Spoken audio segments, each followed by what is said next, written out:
consumidores y las industrias cada vez son más firmes con todo lo que tiene que ver con el tema de regulaciones. Sabemos que hoy el consumidor está muy consciente y quiere saber de dónde viene y cómo se hacen las cosas. Entonces es importante poder tener registro de todo esto. Y un avance de constante crecimiento de la población, y como te digo, una población cada vez más consciente que quiere saber el origen de las cosas, de cómo se hacen, y nada, nosotros nos parece muy importante pararnos en este punto, ¿no? Como les decía, como dice el título al principio de la charla, eso de agregar valor a la producción tiene que ver con una necesidad que nace de nosotros de encontrar una propuesta diferente y asumiendo nuestro rol como proveedores de insumo, nosotros nos queremos parar en la vereda de encontrarle las soluciones y la manera de acompañar al productor, a la industria, a los consumidores, intentando de, como dice acá, ser conscientes, ser sustentables, ser rentables y ser conscientes de lo que producimos, cómo lo producimos y para qué lo producimos. Ser sustentables, buscar sistemas que se adapten al contexto del productor, a la zona, intentando de poder procurar las mejores prácticas agrícolas, siendo el productor el actor principal de todo esto. Nosotros podemos armar y diseñar distintos programas como este o proyectos, pero tenemos que ser capaces de poder transmitirlo y de que el productor lo ponga en marcha.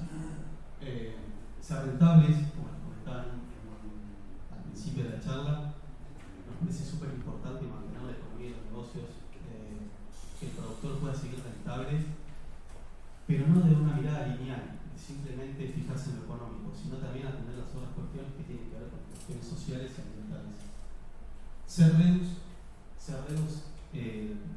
nos da como un sentido de pertenencia. A esto nos referimos de que engloba todos los distintos aspectos. Es decir, nosotros queremos que el día de mañana se reconozca el programa Redus o que el productor se identifique siendo Redus con todos estos aspectos tenidos en cuenta.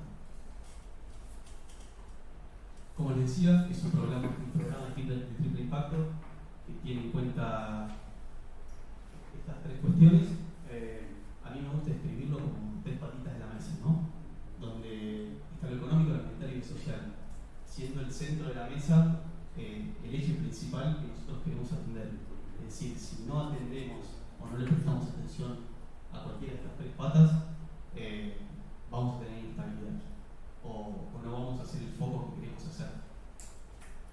Me gusta resaltar algunos beneficios que nosotros procuramos a través de estas tres cosas.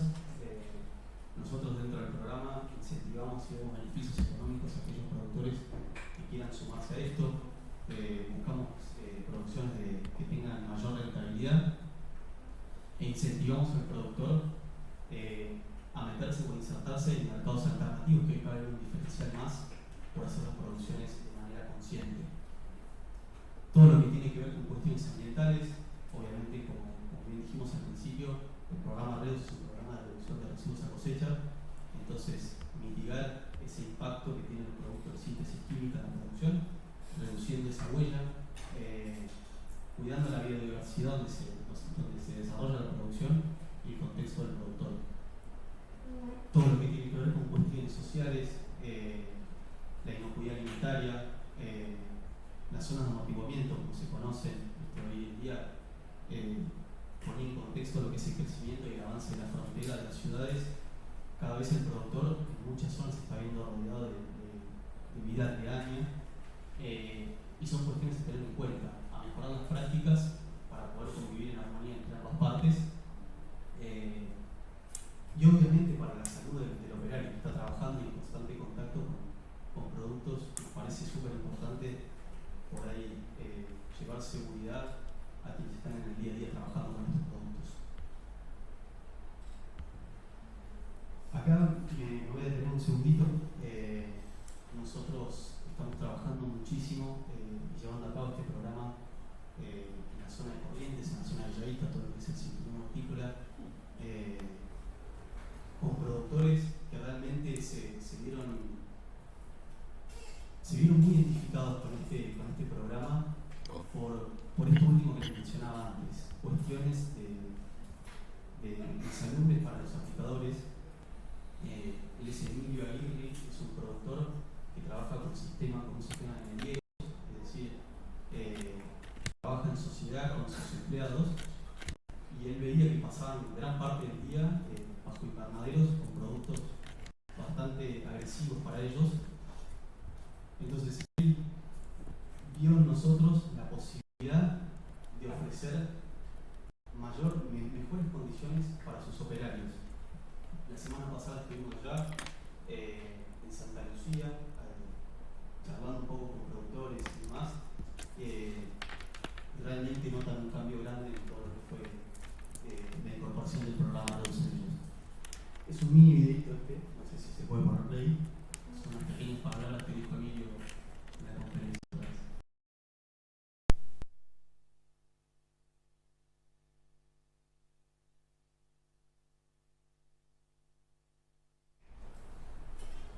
Bueno, eso es todo. Muchas gracias.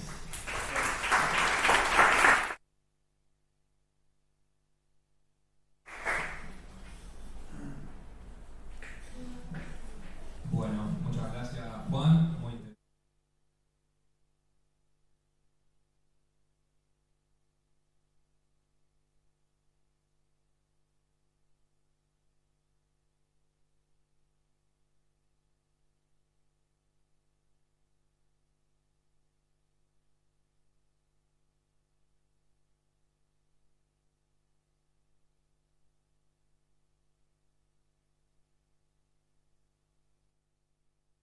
Bueno, de la Facultad de Agronomía, recién comentamos que nos hemos visto, de la Universidad de Buenos Aires, es docente de la Cátedra de Microbiología Agrícola de la Facultad de Agronomía de la Universidad de Buenos Aires e investigador adjunto del CONICET.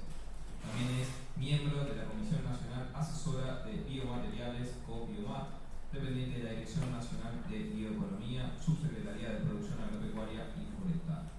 En la actualidad ha incorporado a su línea de trabajo la biosíntesis de nanopartículas biogénicas con potencial uso como nanofertilizantes y nanofungicidas.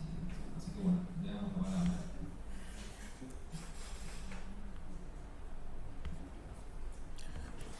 Te pido un favor, si te pones de allá.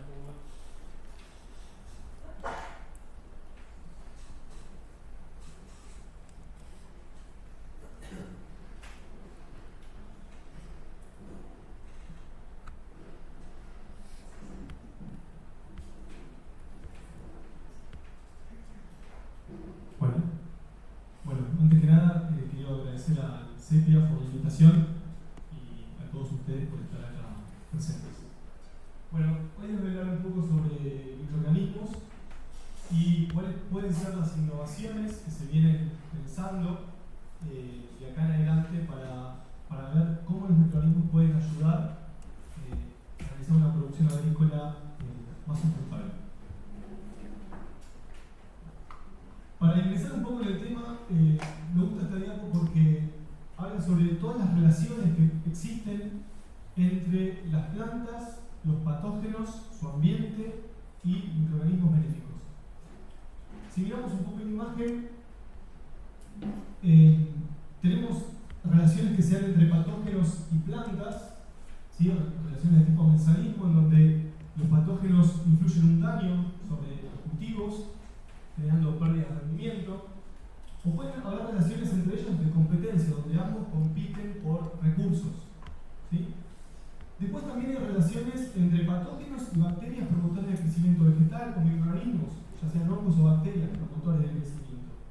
En este tipo de relaciones también pueden darse relaciones de amensalismo, donde los patógenos repercuten negativamente sobre los benéficos, relaciones de competencia, donde ambos están peleando por un nicho y por recursos, o relaciones de depredación, en donde los benéficos terminan predando a aquellos que son organismos patógenos.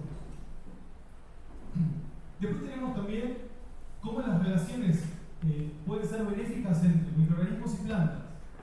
Tenemos relaciones de mutualismos, donde ambos partenarios se benefician. Un ejemplo clarísimo es la simbiosis micorrízica radicular, ¿no? Relaciones neutras, en donde ambos coexisten sin influenciar uno sobre el otro. y relaciones de comensalismo, donde las plantas se benefician por tener una comunidad microbiana que vive a expensas de ellas, porque terminan degradando materia orgánica y dejando recursos para esas plantas. Pero hay otro tipo de relaciones que son las mutualistas entre microorganismos promotores de crecimiento vegetal y hongos promotores de crecimiento vegetal. Es decir, relaciones que pueden ser sinérgicas o aditivas entre ambos grupos microbianos. Entonces, si tuviéramos que pensar cómo utilizar los microorganismos para fomentar una agricultura más sustentable, podemos decir que podemos categorizarlos en 3 categorías, ¿no? Bioestimulación, donde hay una estimulación directa del desarrollo, por ejemplo, por liberación de fitohormonas, ¿sí? O una asimilación, donde la planta accede a la actividad microbiana, o una bioprotección, en donde tenemos distintos grupos microbianos que pueden ser utilizados como agentes frente a distintos tipos de patógenos. Hoy no les voy a aburrir con esto de cuáles pueden ser los mecanismos directos e indirectos para promover el crecimiento vegetal. He tenido algunas participaciones en el CEPI, en algunas jornadas en donde les he hablado sobre este tema. Simplemente recordar que las plantas pueden beneficiarse por asociarse con los microorganismos por distintos mecanismos, directos o indirectos, ya sea a través de fijación de nutrientes, solubilización de fósforo, potasio, producción de sideróforos, producción de fitohormonas, inducción de resistencia sistémica, producción de antibióticos, enzimas hidrolíticas que pueden ayudar para controlar distintos patógenos en el suelo. Entonces, sabiendo un poquito de esto y dándole un marco a los microorganismos en la agricultura, miremos cómo es el mercado mundial de bioinsumos, cuáles son las tendencias. Fíjense, está expresado en billones de dólares, ¿sí? El mercado de los biopesticidas está alrededor de 6 billones de dólares y tiene un crecimiento proyectado al 29 de un 15.7%. En el caso de los biofertilizantes, el crecimiento va a ser de un 12%, algo parecido a lo que ocurre con los bioestimulantes. El factor común en estos 3 tipos de productos biológicos es justamente la demanda del mercado, ¿sí? Va a haber un crecimiento de este tipo de productos en los próximos años.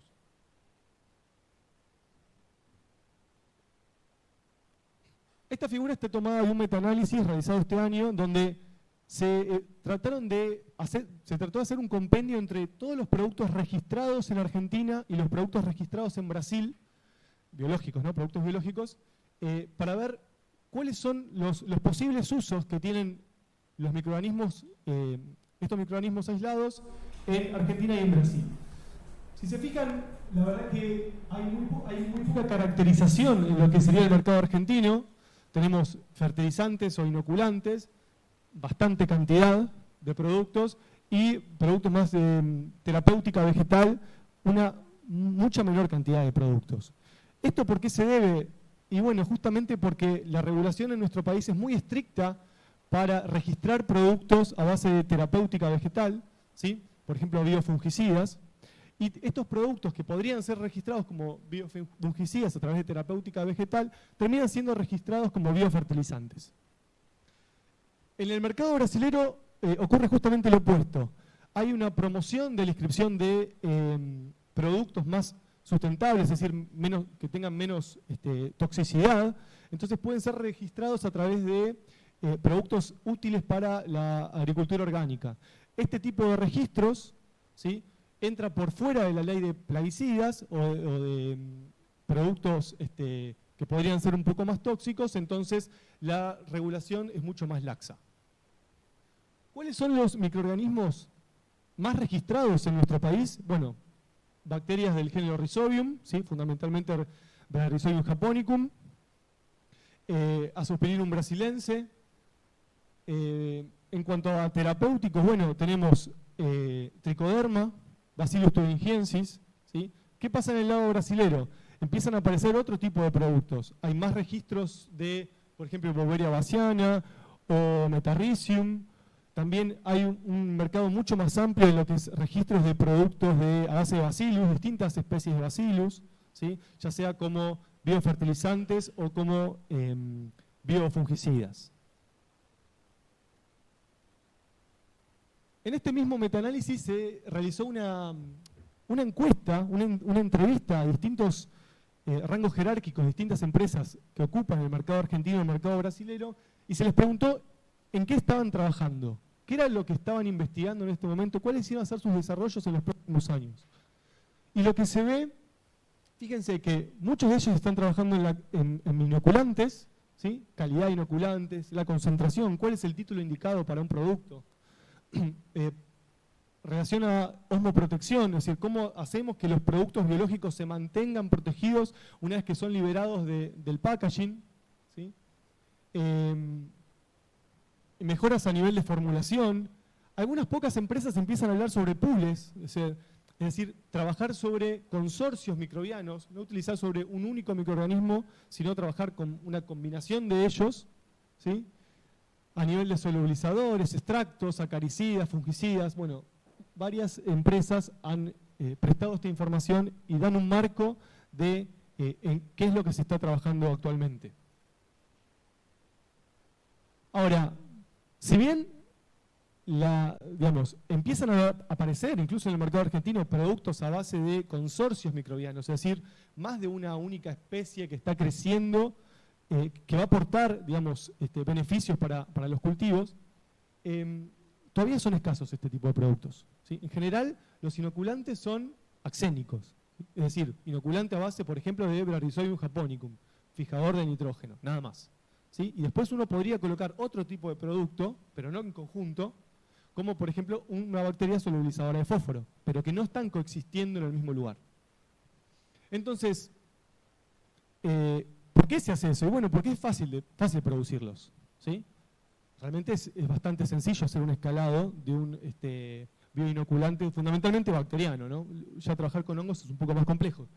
Pero, ¿cuál es la contra de trabajar con este tipo de inoculantes? Y bueno, que son sensibles a la competencia, ¿sí?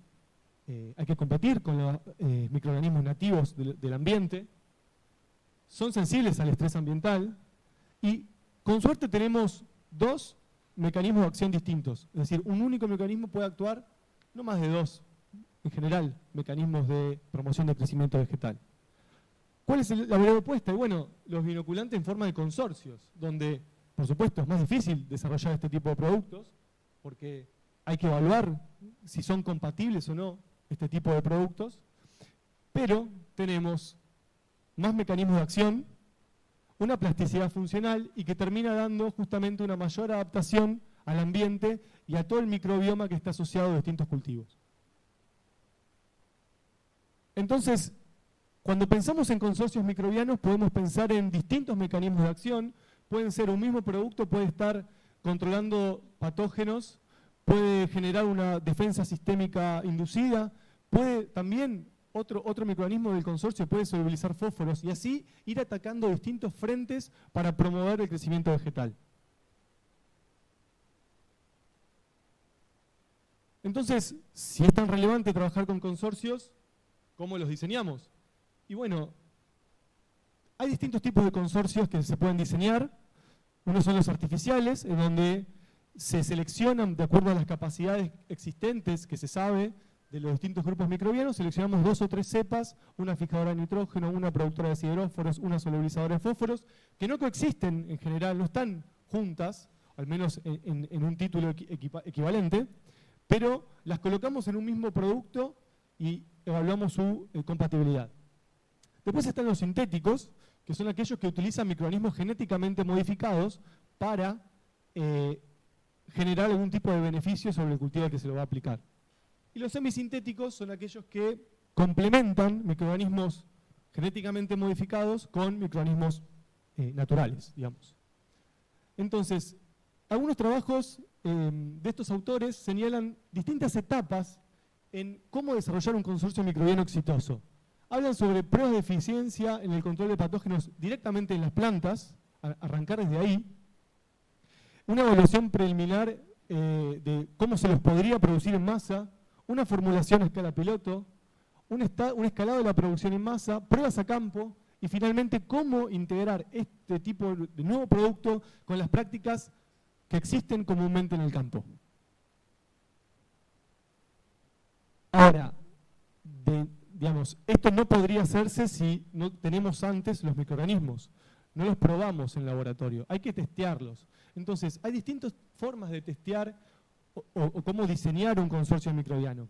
Por ejemplo, acá les muestro unas fotos donde se ve claramente distintas formas de acción, distintas formas de testear la compatibilidad entre microorganismos. Fíjense, la primera imagen tenemos Cordyceps y Bacillus, donde claramente se ve un efecto antagonista de Bacillus contra Cordyceps. Pareciera ser que no son compatibles. Sin embargo, los dos, en forma individual, son muy buenos desde el punto de vista de promoción del crecimiento vegetal o controlador de enfermedades. Lo mismo ocurre con Boveria baciana y Bacillus, también. Pareciera ser que a Boveria no le gusta estar muy cerca de Bacillus, ¿no? Y lo mismo ocurre con otra cepa de Boveria o con Trichoderma y Bacillus, ocurre exactamente lo mismo. Es decir, habría una forma muy sencilla de estudiar inhibición por distancia o por producción de metabolitos de uno sobre otro. Después, en las últimas imágenes, las imágenes E y F, podemos mostrar la invasión o reemplazo, es decir, un microorganismo crece por sobre el otro, ¿sí?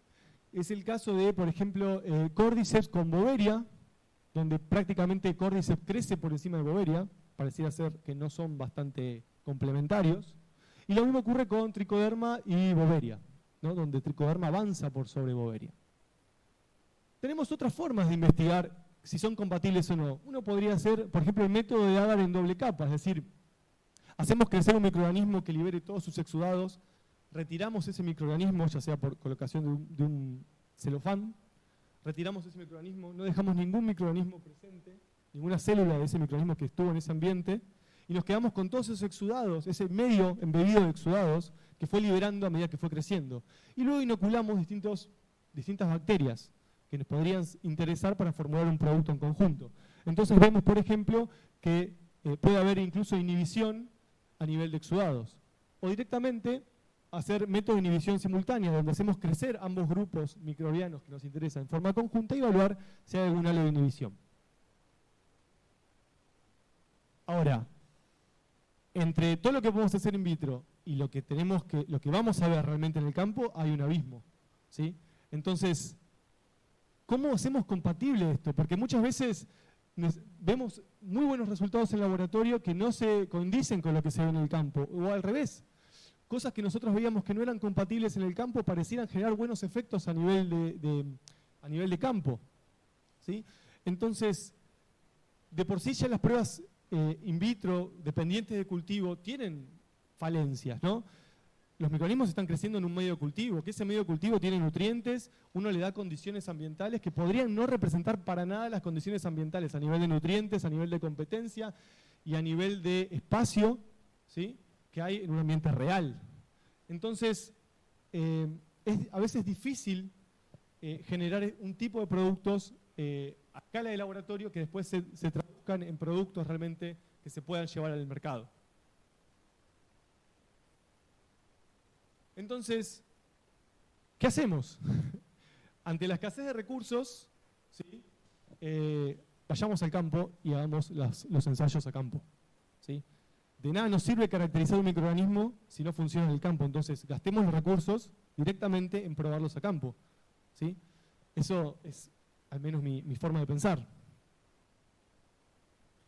Miremos entonces qué productos o qué se está pensando para nuestra región. Tenemos productos incluso hasta de cuarta generación, donde arrancamos con inoculantes para promover, por ejemplo, fijación de nitrógeno, pasamos por biofertilizantes para adquirir otro tipo de nutrientes como solubilizadores de fósforo, solubilizadores de potasio, bioplaguicidas, y finalmente estamos ahora en el grupo de cuarta generación donde se empiezan a proponer fitovacunas, ¿no?, que terminan activando un, entre comillas, ¿no?, sistema inmunológico de las plantas, ¿sí?, o activar la defensa de las plantas antes de que ocurra el ataque de algún patógeno.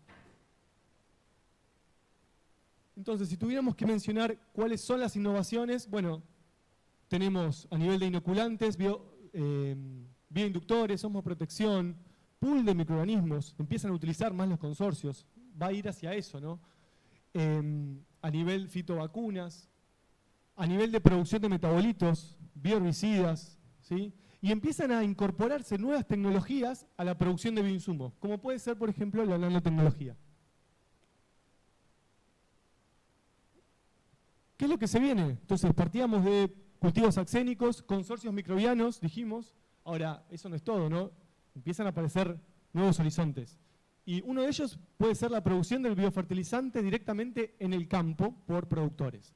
Y esto es un riesgo, ¿sí? Es un riesgo a nivel de inocuidad. No podemos garantizar que las producciones en el campo no tengan patógenos, no tengan microorganismos que no son deseados y que nada tienen que ver con un producto que uno pudiera comprar de una empresa que está certificada y que está regulada. Entonces, ojos con eso. Después tenemos consorcios microbianos sintéticos. ¿Qué significa esto? O sea, estudiar ya por técnicas independientes de cultivo, ¿sí? ¿Cuál es el microbioma base de una planta sana? Por ejemplo, de soja. ¿Cuál es el microbioma base de soja? Entonces, estudiar distintos grupos taxonómicos característicos de soja e intentar reproducirlos o hacer prácticas agronómicas que favorezcan a este grupo microbiano que promueve el crecimiento de ese cultivo. Paso siguiente puede ser directamente realizar biofertilizantes genéticamente modificados. ¿Cuál es la cepa que tiene más capacidad de fijar nitrógeno? La que más solubiliza fósforo. Bueno, pues, podría pensarse ese horizonte, ¿no? Por supuesto tendrá que estar regulado y súper probado en cuanto a nivel de seguridad. Y finalmente, lo que estos autores proponen es directamente modificar a las plantas genéticamente a través de técnicas de CRISPR o RNA interferencia y decir, bueno, que se asocie o tiende a asociarse más a aquellos microorganismos que le dan una ventaja competitiva, ¿sí? Entonces, las estrategias tradicionales y emergentes, todos los cultivos, todos los inoculantes cuando los liberamos al medio van a sufrir distintos tipos de cuestiones, como puede ser sequía, salinidad, competencia con la comunidad nativa, etc. Entonces, ¿qué podemos hacer nosotros? Bueno, directamente manejar o tratar de manipular el microbioma de las plantas. Por ejemplo, a través de rotación de cultivos, la intensidad de la labranza, o colocación de prebióticos, como por ejemplo enmiendas orgánicas, o empezar a trabajar con ese corazón del microbioma, es decir, cuáles son los microorganismos más importantes que hace que funcione bien la planta.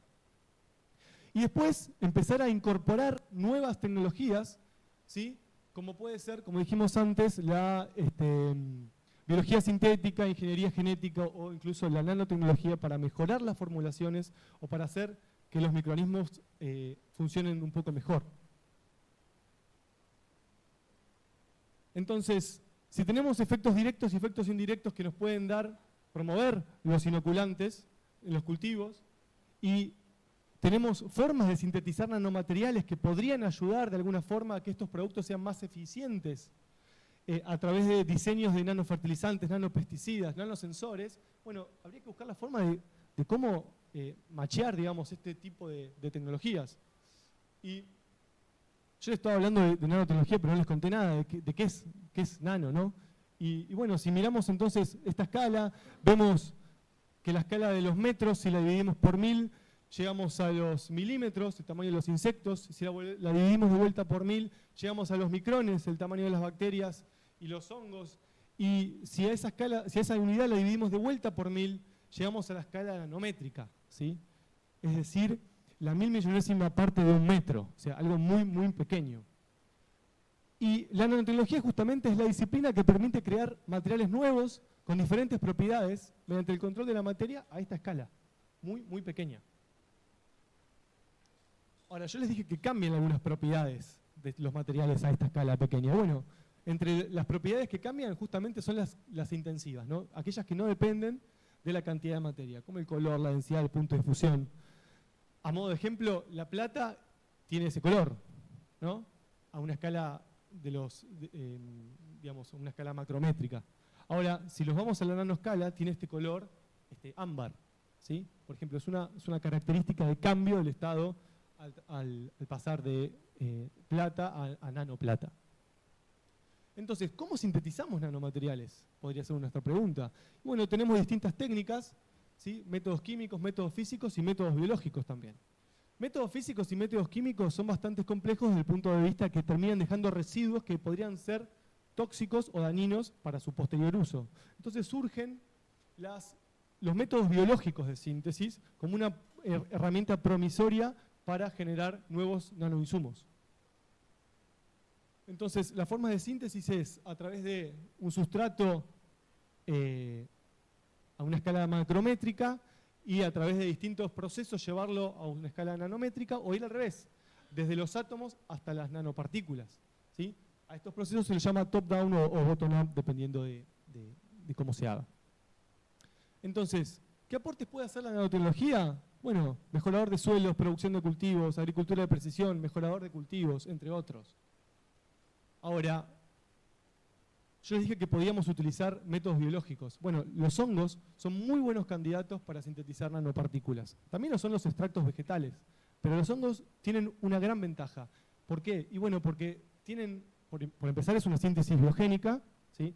No habría productos tóxicos asociados a la producción.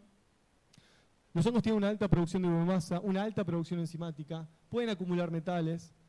La producción de nanopartículas es rentable desde el punto de vista económico y los hongos tienen la ventaja de sintetizar nanopartículas a nivel intracelular y extracelular. ¿Qué tipo de partículas podemos sintetizar? Bueno, justamente de distintos elementos que pueden ser macronutrientes o micronutrientes, ¿sí? Una nanopartícula convencional o síntesis química tiene directamente el core de la partícula, es el metal, ¿sí? Puede ser nanopartícula de zinc, nanopartícula de plata, solo ese es el elemento. Ahora, una partícula biológica tiene adosado en toda su cubierta una cobertura proteica que puede ser utilizada como fuente de alimento para comunidades microbianas, ¿sí? Esa cobertura proteica además le da estabilidad a la partícula. Entonces, podemos utilizar distintas formas de sintetizar partículas a nivel microbiológico o a nivel de extractos vegetales, ¿sí? Y si nosotros podemos caracterizarlas de acuerdo a distintas técnicas, utilizando microscopía de barrido electrónico, entre otras, podemos verlas y analizar su estabilidad en el tiempo.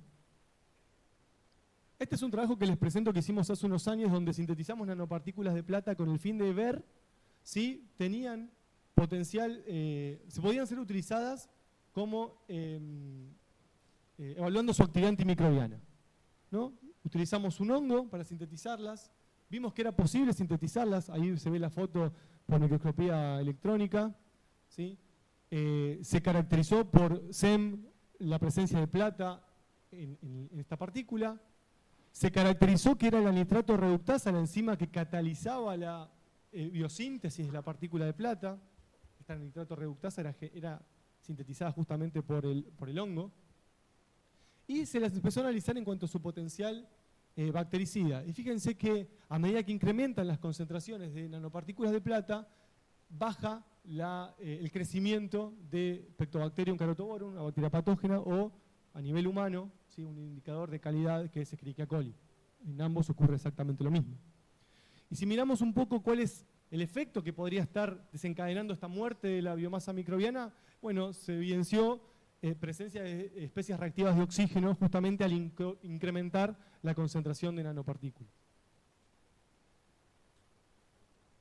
¿Qué le pasó a la semilla cuando la peleteábamos con las nanopartículas de plata? Bueno, a priori no se ve ninguna influencia sobre el porcentaje de semillas germinadas, ¿sí? Y si analizamos la peroxidación lipídica, que es un indicador del daño en las semillas, prácticamente tampoco observamos daño.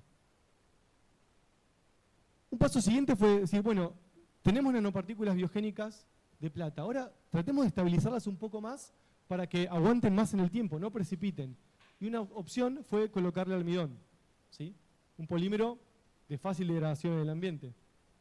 Entonces, vimos que al agregarle el almidón, las partículas se mantenían por más tiempo, eran más estables en el tiempo y seguían teniendo su actividad bactericida. Ahora, muchos se estaban preguntando, ¿es seguro esto?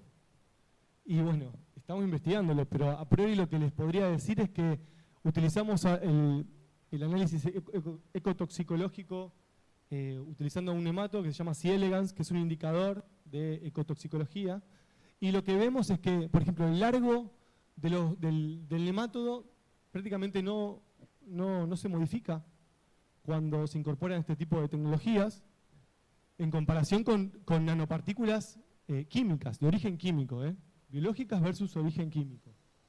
Ahora, ¿qué pasa con la descendencia? Digamos, cantidad de jóvenes por adulto. Lo que se ve es básicamente que, si bien se influyen concentraciones muy altas, ¿sí? De 10 miligramos por litro, algo muy alto, una concentración muy alta para trabajar en nanopartículas, vemos que siempre las de origen químico, las partículas de origen químico, influyen mucho más negativamente que las de origen biológico.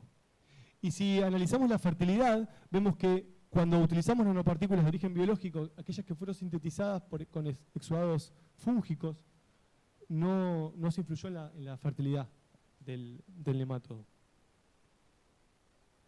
Entonces, pensando un poco a futuro de todo lo que dijimos, una llave podría estar acá, ¿no? O sea, tratar de combinar nanotecnología con bioinoculantes, ya sea a nivel de producción y a nivel de si se pueden realizar en forma conjunta, ¿sí? Entonces, siempre cuando uno trabaja con cuestiones microbianas o biológicas, tiene que analizar cuáles son los costos y cuáles son los beneficios. Y eso va a depender justamente del contexto, ¿sí? Muchas veces no vemos resultados cuando inoculamos con un microorganismo, no vemos resultados cuando colocamos una partícula. Bueno, ¿por qué? Si en el laboratorio lo vemos, si en otras condiciones se daba el resultado. Bueno, justamente está el contexto, ¿no? El ambiente generando un ruido importante en nuestros datos. Entonces, ¿qué tendríamos que tener en cuenta? Bueno, factores bióticos. Hay herbívoros presentes, hay patógenos. ¿Cuál es el microbioma de esa planta que estamos trabajando? ¿Habrá competencia entre los microorganismos que conforman el consorcio o no? ¿Qué planta es? La identidad vegetal juega un rol importante. No son los mismos exudados que secreta soja que secreta maíz, ¿sí? Por lo tanto, el microbioma va a ser totalmente distinto, por más que el manejo sea el mismo. Factores abióticos, condiciones del suelo, condiciones de luz, nivel de dióxido de carbono, nutrientes. ¿Hay contaminantes o no hay contaminantes en el suelo? ¿Sí? Y a nivel de la identidad microbiana, ¿cuáles son los rasgos funcionales de las distintas especies que conforman el consorcio? Variaciones que pueden darse intraespecífica o interespecífica. Bueno, esto es lo que vamos a tener que ir trabajando en los próximos años. Bueno, muchas gracias.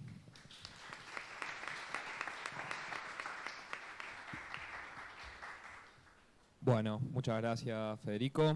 Muy interesante todo lo que nos planteás. Yo me quedo con los conceptos estos de cómo llevar al campo todo esto que se está investigando y cómo ponerlo a prueba para que pueda hacer esa transición desde lo que se está estudiando en los laboratorios y que le llegue a los productores. Y también quería comentar algo que en el panel anterior, el de aplicaciones biotecnológicas en los alimentos, algo que mencionaron también es que todo esto que estamos charlando también surge de la demanda de los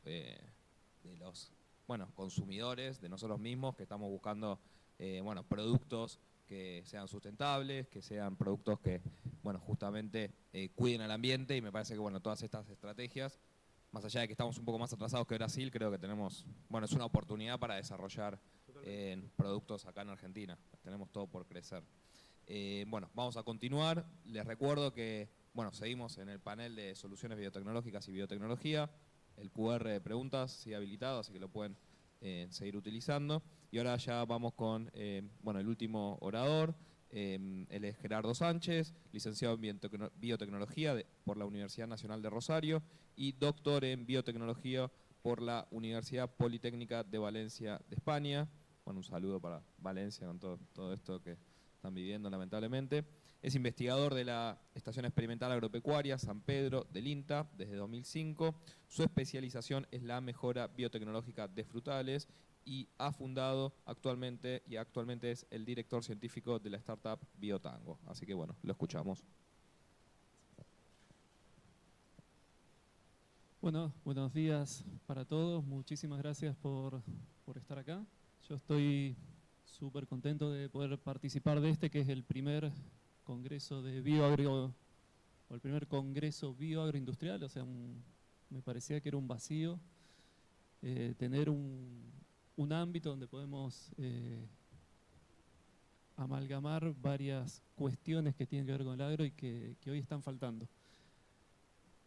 Así que, le agradezco al CEPIA la invitación y, como les digo, contentísimo de poder aportar y comentarles sobre simulación de mundos, que es un concepto que nos permite un poco, retomando lo que decía Rodrigo, esta cuestiones que pasan en Valencia, que son cuestiones climáticas.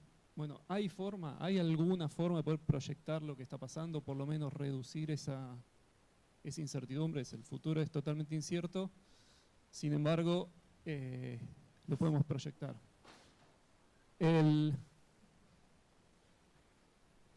Lo que es seguro que si vemos las noticias de este año, vamos a encontrar noticias de este estilo.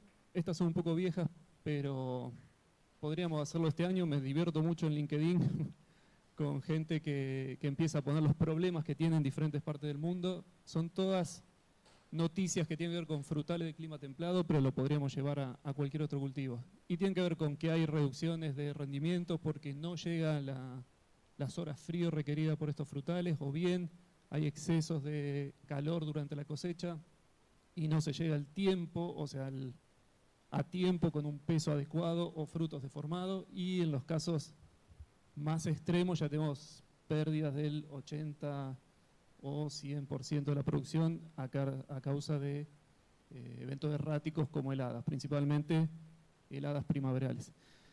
Y esto tiene que ver porque, bueno, los frutales, una vez que los tenemos en campo, los vamos a tener que sacar el máximo rédito durante décadas, y obviamente están a merced del clima. Hay algunas iniciativas para hacer bajo cubierta, pero es algo muy, muy incipiente. Entonces vamos a tener estos problemas. No sabemos muy bien cómo responden los frutales ante el clima, y lo peor de todo es que en estos periodos de tiempo hay un cambio climático que está modificando las condiciones ambientales. Estamos pensando en 20, 30 años de mantener esos cultivos a tiempo, ya tenemos que estar pensando qué va a pasar en el futuro. Se sabe que las temperaturas medias, ya se nombró en esta mesa, están aumentando, o sea, eso es una realidad, y se proyecta que estas temperaturas medias sigan aumentando en la mayor parte del planeta. En el caso de las regiones de clima templado, se proyecta que esto va a ser así. Y hay una paradoja, que además de estos aumentos de temperatura, de las temperaturas medias, lo que va a ocurrir son eventos de heladas de mayor intensidad, menos frecuentes, pero de mayor intensidad. Y todo esto no sabemos muy bien cómo es que va a repercutir en los frutales que cultivamos. Entonces hace tiempo empezamos a ver, bueno, cómo este riesgo climático lo asumen 100% los productores frutícolas. Ellos asumen todo el riesgo climático de lo que producen. ¿Cómo le podemos reducir ese riesgo a la vez de que intentamos mantener una producción de alimentos frutales, en este caso, estable? Bueno, y llegamos a este concepto de simulación de mundos. Es decir, podemos para un lote específico, para una región específica, simular cómo se van a comportar los frutales durante los próximos 10, 20 o 30 años. Y esto lo pensamos de dos formas. Primero, por un lado, tenemos que saber ese clima, tenemos que saber qué es lo que va a pasar. Hay diferentes escenarios climáticos, entre 8 y 9 por región. Tenemos que ser capaces de determinar qué temperatura media va a haber en cada uno de esos días, y temperaturas horarias y precipitaciones acumuladas para cada uno de los días de cada uno de los años de esas próximas décadas. Y una vez que tenemos estas simulaciones, incluir diferentes escenarios climáticos, o sea, no quedarnos con uno, típicamente, como les comentaba, entre 8 y 9, pero lo más importante es poder incluir individuos que pueden ser reales o con una composición genética artificial, y proyectar qué es lo que pasa, o sea, en estos mundos simulados, qué es lo que va a pasar, por ejemplo, de 2025 a 2050. Bueno, esto lo que les voy a contar ahora es para un frutal en concreto, que es el duraznero, en donde desarrollamos modelos de inteligencia artificial que tienen precisiones que van por arriba del 90%, y estos modelos lo que integran es la información del ADN, de la secuencia de ADN que tienen estos cultivos, y lo integramos con datos fenotípicos, climáticos y satelitales. Hoy estamos teniendo un set de datos que es alrededor de 8 millones de datos, pero cada año lo vamos mejorando. Bueno, ¿qué proyecciones hacemos? Por un lado, la fenología, que definimos, o mejor dicho, estimamos a partir de los genes, a partir de la información climática, cuáles son las horas de frío que van a requerir estos frutales, y además si la van a ser van a poder cumplirlas o no. Es decir, para cada uno de los años hacemos las simulaciones de los requerimientos y al final de cuentas lo que tenemos es un porcentaje de años en cada uno de esos escenarios climáticos de cumplimiento de horas de frío. También fecha de floración es muy importante para asignar riesgos de heladas, las fechas de floraciones y las fechas de cosecha para, bueno, en relación al valor comercial que tienen los frutales. Frutales, en el caso del duraznero hay mucho efecto de primicia y bueno, es necesario conocer esas fechas. Después analizamos los potenciales de rendimiento, es decir, para cada uno de esos años, del periodo de 20 años y para los diferentes escenarios climáticos, asignamos un potencial de rendimiento y por último vemos cuestiones de calidad de fruto. ¿Para qué sirve todo esto? Bueno, hay dos grandes aplicaciones. Una es un productor al momento de decidir qué variedad tiene que plantar, a partir de una oferta de variedades, encontrar esa que va a tener una mayor adaptabilidad y rendimiento y por ende va a obtener un mayor retorno por hectárea. Y lo que les voy a contar en esta presentación es el segundo punto, que es desarrollar variedades que sean específicas para una región. Lo estamos haciendo a nivel de microregiones. Desarrollar estas variedades que van a ser más productivas o van a tener más retornos en el futuro. Bueno, todo lo que les voy a mostrar se hizo las simulaciones para puntos que están en donde estamos ubicados, en San Pedro, provincia de Buenos Aires, en la región norte de la provincia de Buenos Aires. En este caso hay 7 millones de individuos simulados, es decir, son meta-individuos, tienen combinaciones de genes artificiales, es decir, estos individuos no existen. Sí que los generamos a través de computadoras y esto simplemente es en un escenario climático, en una región, las fechas de floración y cosecha, simplemente para demostrar la diversidad que encontramos. Después, para cada uno de estos escenarios climáticos, lo que hacemos es, para cada genotipo artificial y para cada año, definimos los requerimientos de hora frío, como le estaba comentando, y en gris podemos encontrar genotipos artificiales que cumplirían en la mayor cantidad de escenarios climáticos estas horas de frío. Y por último, lo más importante es analizar el potencial de rendimiento, nuevamente en un periodo de 2024 a 2038, estos 7 millones de individuos, qué rendimiento potencial tienen, y encontrar estos outliers o individuos de alto rendimiento para esa región y para los diferentes escenarios climáticos. Al final de cuentas, con toda esta información, una cantidad de información enorme, lo que hacemos es sacar índices y a partir de estrategias de optimización encontramos esos individuos artificiales que mantendrían la mayor adaptabilidad y rendimiento en una región y venimos al mundo real y los generamos a través de cruzas. Como estas proyecciones son a futuro y el futuro es incierto, no vamos a esperar 10 o 15 años para entender si lo que nosotros proyectamos realmente se cumple.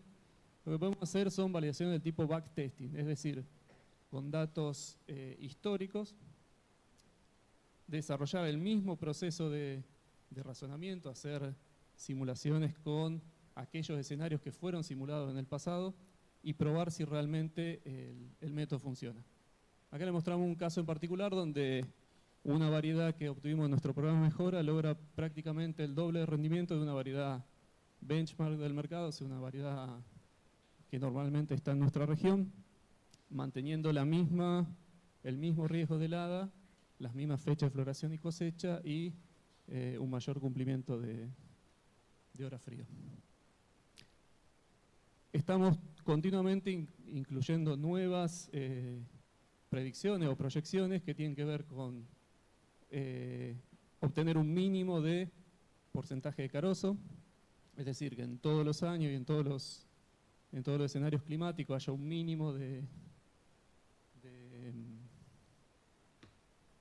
cantidad de carozo para evitar variedades que algunos años nos den esto. Lo mismo con la forma de fruto. Hay frutos que tienden a ovalarse o alargarse de acuerdo a requerimientos fríos generalmente, entonces evitamos generar estos individuos que sean de esta forma. Algunas desorden fisiológico, como pueden ser frutos mellizos o carozo partido, densidades de floración, y últimamente estamos incluyendo modelar la conservación en frío. Esto es para lograr llegar a mercados distantes. Todos estos algoritmos funcionan cuando capturamos gran cantidad de datos, entonces desarrollamos una serie de herramientas que nos permiten, por ejemplo en este caso, obtener parámetros que tienen que ver con la forma y tamaño del fruto a partir de fotos, y son herramientas que utilizamos todos los años para ir mejorando nuestros modelos. Desarrollamos algunas otras herramientas que tienen que ver con analizar densidad de flores, simplemente cuenta flores a partir de varetas y las asocia al largo de vareta. Otros algoritmos que en tiempo real nos permiten ver el pardeamiento de fruto. Esto es muy importante para la conservación en frío. Y para terminar, bueno, quiero nombrar a nuestro grupo de trabajo. Es un grupo muy grande, hay un montón de gente involucrada en estos trabajos. Toda la ciencia básica la hicimos en INTA, en la Experimental de San Pedro, además de investigadores formados y ayudantes de campo y de laboratorio. Tenemos becarios doctorales que han hecho gran parte de este trabajo y becarios postdoctorales. Bueno, a partir de esta ciencia es que desarrollamos una startup que se llama Biotango. Esta startup tiene 3 fundadores. Uno es Maximiliano, él es experto en todo lo que es modelado genómico y integrar variables climáticas con la parte genómica. Y Natalia es nuestra líder en la parte de comercialización de productos. Después colaboramos con un grupo muy grande de científicos de datos. No todo el trabajo que han hecho ellos está acá, está una parte muy chica, pero sí que los quería nombrar porque son gente extremadamente capaz y la verdad estamos súper orgullosos de poder colaborar con ellos. Bueno, eso era todo lo que les quería contar. Les agradezco.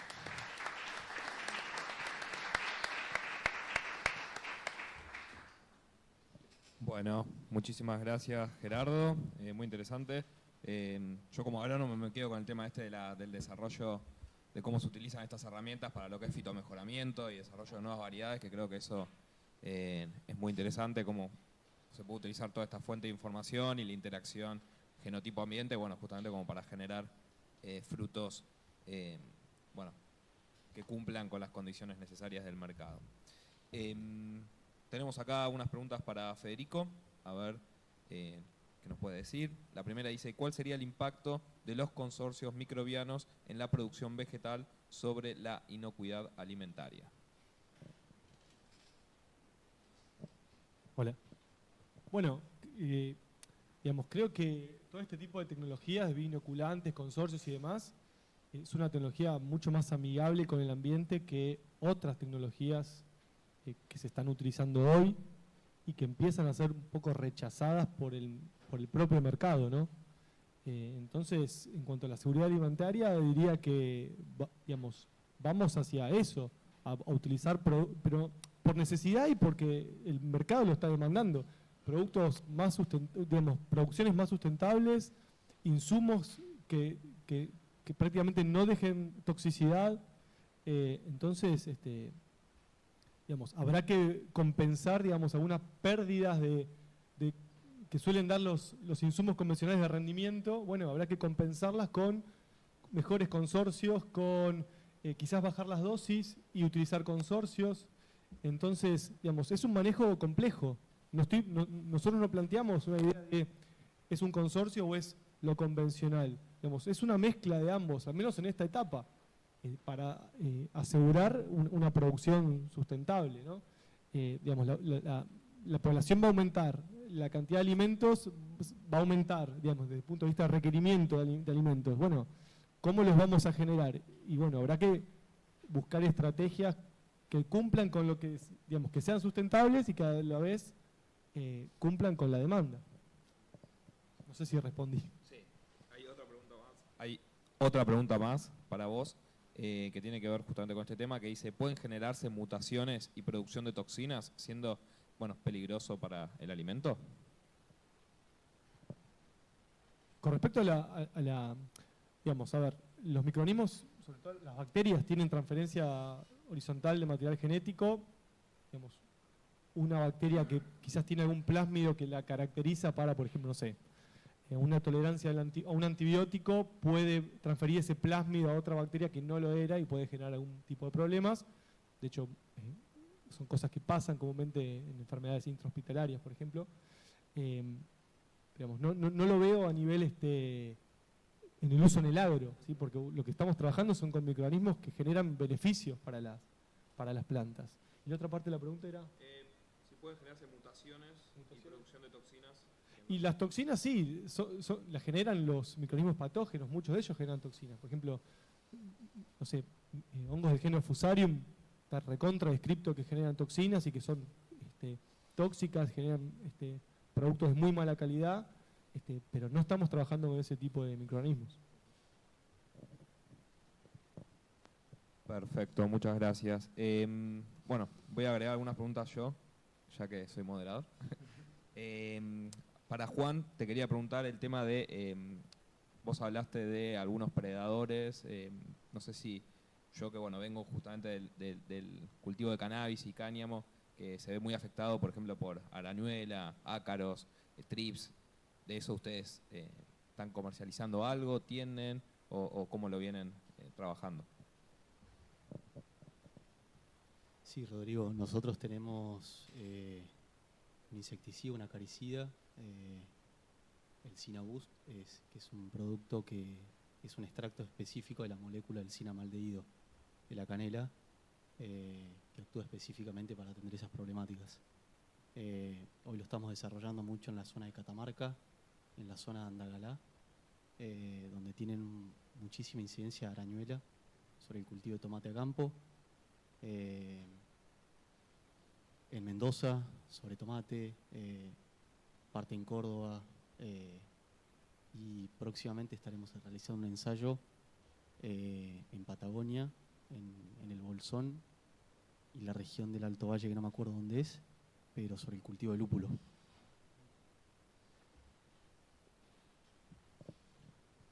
Bueno, muchas gracias, Juan. Y por último, a Gerardo te quería preguntar a ver si nos contás un poquito más de esto que comentaste al final de Biotango, si se dedican específicamente a lo que es cultivo de frutales o otras especies vegetales también, como para conocer un poco más del proyecto.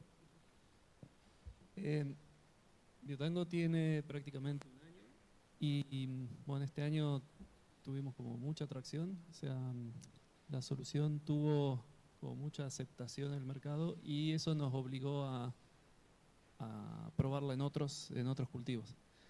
Un poco por background, casi todos los cultivos son frutales y por este hecho de que en los frutales es más relevante que el mismo individuo, proyectar lo que pasa en el mismo individuo, no hay siembras todos los años. Entonces, bueno, trabajamos con gente de Estados Unidos en almendros, con gente de Perú en cuestiones de prunus y con gente de Chile. En general son todos frutales, pero bueno, con temáticas un poco diferentes. Bueno, no sé si alguien acá en el auditorio quiere hacer alguna pregunta más, que le haya quedado pendiente, algo que quieran, alguna última duda. Bueno, en principio creo que no.